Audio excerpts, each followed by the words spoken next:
మొత్తానికి అభూత కల్పనలు ఆత్మస్తుతితో బడ్జెట్ ఉందని విపక్షాలు మండిపడుతున్నాయి. బడ్జెట్ సైజు పెంచి ప్రజలను మభ్యపెట్టే జంబో బడ్జెట్తో అభివృద్ధి జరగదని విపక్షాలు ధ్వజమెత్తున్నాయి. ఆదాయ వనరులను అప్పులను దృష్టిలో పెట్టుకుని రూపొందించని బడ్జెట్ నేల విడిచి సాము చేసినట్టుగా ఉందని విమర్శిస్తున్నారు. నెంబర్లతో జిమ్మిక్ చేసే ప్రయత్నం చేస్తున్న మోదీ సర్కారు ప్రజలను తప్పుదోవ పట్టిస్తోంది అంటూ అపోజిషన్ నుంచి అయితే విమర్శలు చాలా వస్తున్నాయి. విరుచుకుపడుతున్న పరిస్థితి కనిపిస్తోంది. సో పన్ను మినహాయింపులపైన సామాన్య మధ్యతరగతి ప్రజలు కాస్త ఊరట ఇచ్చింది కేంద్ర బడ్జెట్ అని చెప్తున్నప్పటికీ కూడా పథకాలపైన ఎక్కువగా దృష్టి సారించింది అన్నది విశ్లేషకులు చెప్తున్న మాట. సో దీనిపైన ఈరోజు మనం చర్చ కొనసాగిద్దాం. ఇటు బడ్జెట్లో మరీ ముఖ్యంగా తెలుగు రాష్ట్రాలు ఆశించినంత స్థాయిలో రాలేదు, పూర్తిగా మోసపోయాయి అన్న ఒక వాదన కూడా వినిపిస్తున్న నేపథ్యంలో అసలు తెలుగు రాష్ట్రాలకు బడ్జెట్లో ఏం ఒరిగింది, ఓవరాల్గా బడ్జెట్ పైన ఎలాంటి విశ్లేషణ వినిపిస్తోంది అన్న దానికి సంబంధించి చర్చ కొనసాగిద్దాం. పార్టిసిపేట్ చేస్తున్నారు ఆరేపల్లి మోహన్ గారు, మాజీ ఎమ్మెల్యే, కాంగ్రెస్ సీనియర్ నేత. నమస్తే మోహన్ గారు. నమస్కారం. ఎస్, అలాగే మాజీ ఎమ్మెల్యే, బీజేపీ నేత బొల్లం మల్లయ్య యాదవ్ గారు ఉన్నారు బీఆర్ఎస్ నుంచి. బొల్లం మల్లయ్య యాదవ్ గారు నమస్తే. మమ్మల్ని పార్టీ మార్చేస్తున్నారు. లేదు, ఓకే అండి, ఓకే చెప్పండి. బొల్లం మల్లయ్య యాదవ్ గారు.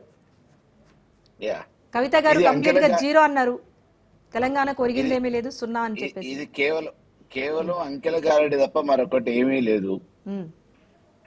ఈ రోజుకు కూడా మామూలుగా కూడు గూడు గుడ్డ నీడ లేకుండా బాధపడే సామాన్యుల గురించి ఆలోచించిన పరిస్థితి లేదు. ఒక పూట తింటే 2 పూటలు పస్తులు పడుకునే సామాన్యుల గురించి పేదరికం రూపుమాపడానికి తీసుకున్న నిర్ణయాలలో ఏ మాత్రం ఎక్కడ కన్సూప్ మేర కూడా పడట్లేదు. తెలంగాణ అంటే వివక్ష అనేది మరొకసారి మళ్ళీ ప్రజలకందరూ కూడా అర్థమైపోయింది.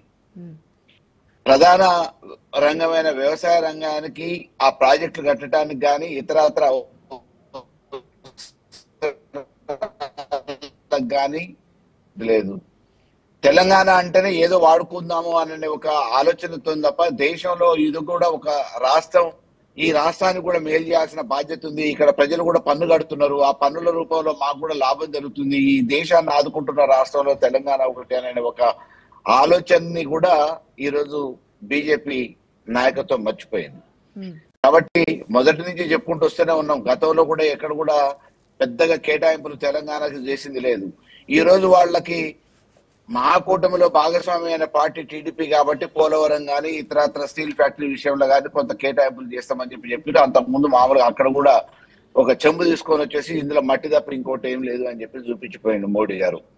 కాబట్టి ఈ దేశంలో ఎంతసేపు ఇక్కడ రాష్ట్ర ప్రజల నుంచి పన్నులు వసూలు చేసుకొని వాళ్ళ పబ్బాలు గడుపుకొని ఉన్న పారిశ్రామికవేత్తల్ని, ప్రభుత్వ రంగ సంస్థలను ప్రైవేటు పరం చేసి వాళ్ళకి దగ్గరగా ఉన్న ప్రైవేటు వ్యక్తుల్ని బడా కాంట్రాక్టర్లుగా, బడా వ్యక్తులుగా తీర్చిదిద్ది అప్పులు ఎగగొట్టిన వాళ్ళని విదేశాలకు పంపించడానికి ఉపయోగపడటం తప్ప ఈ దేశ ప్రజలకి బీజేపీ పార్టీ పక్షాన, ప్రభుత్వం పక్షాన ఒరిగేది జరిగేది ఏం లేదని అన్నట్టుగా ముమ్మాటికి వాస్తవం. అది ఈ రోజు కూడా మళ్ళీ బడ్జెట్ లో నిరూపించబడ్డది. రానున్న కాలంలో మామూలుగా ఇక్కడ పరిశ్రమల గురించి ఆలోచించట్లేదు, వ్యవసాయ రంగాన్ని గురించి ఆలోచించట్లేదు.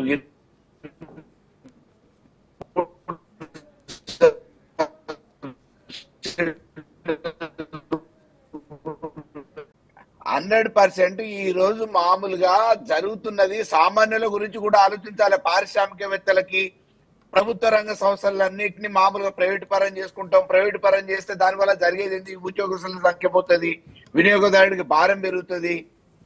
ప్రభుత్వ రంగ సంస్థల వల్ల ఉద్యోగస్తులకు కొంత ఇదవుతుంది, వాళ్ళు ఉత్పత్తి చేసే వస్తువుల వల్ల వినియోగదారుడికి లాభం అవుతుంది. మనం ఇంకా పెంచుకుంటూ పోయేది ప్రభుత్వ రంగ సంస్థలు ఇవాళ ప్రైవేట్ పరం చేసుకుంటూ పోయి ఎంతో అంతో మామూలుగా చేతి వృత్తులకు దొరికే పనులని నిర్వీర్యం చేసి మేము పారిశ్రామికంగా అభివృద్ధి చేసినాము, బడ్జెట్ ఎక్కువ పెట్టినామంటే ఇది ఒక భాగం. ఇది చేసుకుంటూ అది చేస్తే వేరు విషయం. 8 లైన్ల ఊర్లలో, గ్రామాలలో కనీసం విద్యుత్ దీపాలు లేని గ్రామాలు ఉన్నాయి. ఇవాళ పురిటి నొప్పులతో బాధపడుతున్న బస్సు సౌకర్యం లేక, రవాణా సౌకర్యం లేక కావడి మోసుకొని మంచం మీద మోసుకుపోతున్న ఆదివాసీలు ఉన్నారు.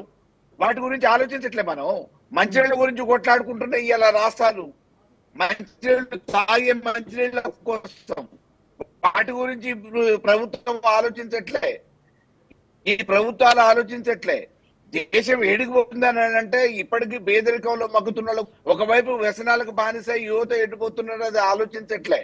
మనం మామూలుగా అంకెల గారిడే ఉందన్న పేపర్ల మీద ఎన్నైనా పెడతాము.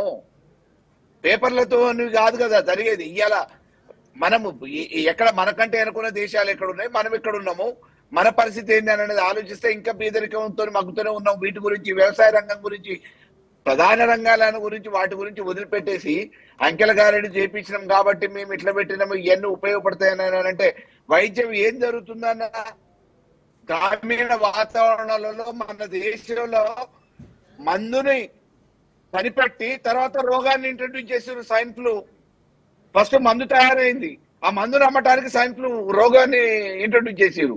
మనుషుల ప్రాణాలంటే లెక్కలేని పరిస్థితి ఉంది. కాబట్టి వాస్తవాలు ఆలోచిద్దాం. ఇవాళ ఈ తెలంగాణకి కావాల్సిన మీరు పథకాల రూపంలో ఇస్తున్నారంటే పథకాల రూపంలో ఆటోమేటిక్ గా ఇక్కడ తెలంగాణ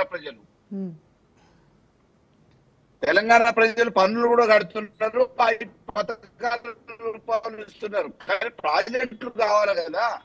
వ్యవసాయ రంగానికి కొత్తగా తీసుకొచ్చిన ప్రాజెక్టులు ఏంది? నీళ్లు లేక ఇబ్బంది పడుతున్న ప్రాంతాలలో ప్రాజెక్టులు ఇవ్వండి.